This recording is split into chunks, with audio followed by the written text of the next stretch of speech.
আজকাল বাবা মারা আনকমন নাম খোঁজে, নতুন নাম খোঁজে, ইউনিক নাম খোঁজে, দুই অক্ষরের নাম খোঁজে, ঠিক না বেঠিক? এই জন্য দেখা যায় দুই অক্ষরের নাম রাখতে গিয়ে আল্লাহ টালটু, বল্টু, নান্টু, ফন্টু, এই সমস্ত নামগুলো বেশিরভাগ আমাদের সমাজে আজকাল। কিছু নাম আছে যে নামগুলো আমাদের সমাজে আজ এতিম হয়ে গেছে, অসহায় হয়ে গেছে। সেটা কি? সবচেয়ে শ্রেষ্ঠ নাম যেগুলো মুসলমানের, সেগুলো রাখতে আমাদের অনেক আজকাল লজ্জা হয়।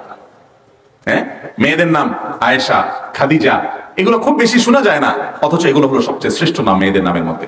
সবচেয়ে উত্তম নাম কোনটা? নবী করিম সাল্লাল্লাহু আলাইহি ওয়াসাল্লাম বলেছেন সবচেয়ে বেস্ট, সবচেয়ে উত্তম নাম হলো আব্দুল্লাহ, এরপরে আব্দুর রহমান। এটা হলো দুনিয়াতে যত নাম আছে ভিতরে সবচেয়ে সেরা নাম। মেয়েদের ক্ষেত্রে আমাতুল্লাহ, আমাতুর রহমান, মানে আল্লাহর বান্দি, এটা হলো দুনিয়াতে সবচেয়ে সেরা নাম।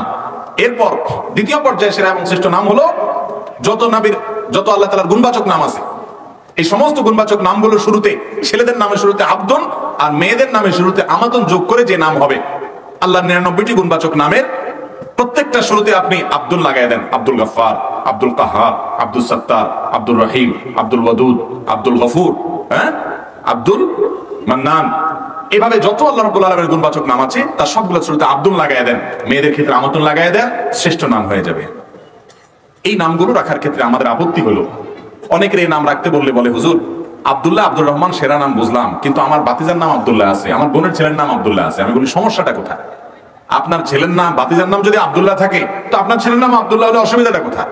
আমরা মনে করি অসুবিধা হলো আব্দুল্লাহ বলে ডাক দিলে কে আসবে। এগুলো সব হাস্যকর কথা ভাই।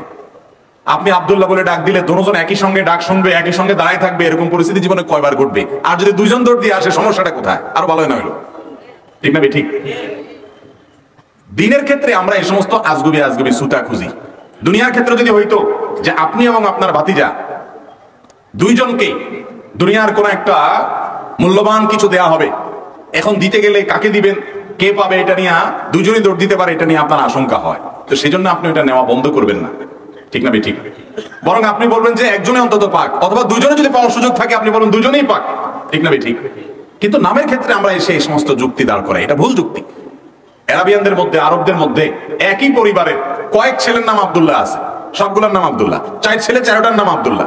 তাহলে ডাকে কেমনে? আব্দুল্লাহ আউয়াল, আব্দুল্লাহ সানি, আব্দুল্লাহ সালেস, আব্দুল্লাহ রাবে, মানে আব্দুল্লাহ 1 বললে প্রথম জন আসে, আব্দুল্লাহ 2 তো দ্বিতীয় জন আসে, আব্দুল্লাহ 3 তো 3 নম্বরটা আসে, আব্দুল্লাহ 4 বললে 4 নম্বরটা আসে।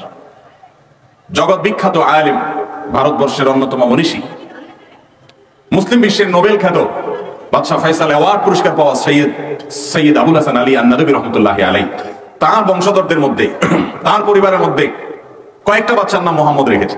মোহাম্মদ আউয়াল, মোহাম্মদ সানি, মোহাম্মদ সালেস, মোহাম্মদ রাবে, সবগুলোর নাম মোহাম্মদ। তো এই যে আমাদেরকে শয়তান যুক্তি দেয়, বলে যে না আমার বোনের ছেলে। আরে ভাই, আপনার বোনের ছেলে আপনার ছেলে সারা জীবন কি একসাথে থাকবে? জীবনে কয়বার একত্র হবে? হইলেই বা সমস্যা কি? তো এই যে সুন্দর নাম, সেটা রাখার ক্ষেত্রে শয়তান আমাদেরকে বাধা দেয়। বাচ্চার জন্য সুন্দর একটা নাম রাখতে হয়, নামের একটা প্রভাব বাচ্চার মধ্যে পড়ে। যখন নামটা ভালো রাখবেন, প্রভাবটা ভালো পড়বে। যাই হোক, এরপরে শ্রেষ্ঠ নাম হলো নবী রাসূলদের নামে নামকরণ করা, আল্লাহর নেককার বান্দাদের নামে নামকরণ করা। এরপর কোন অর্থবহ সুন্দর অর্থ হয়, ভালো অর্থ বহন করে এরকম নাম দিয়ে নামকরণ করতে হবে। এটা হলো নবজাতক শিশুর প্রতি বাবা মায়ের কর্তব্য।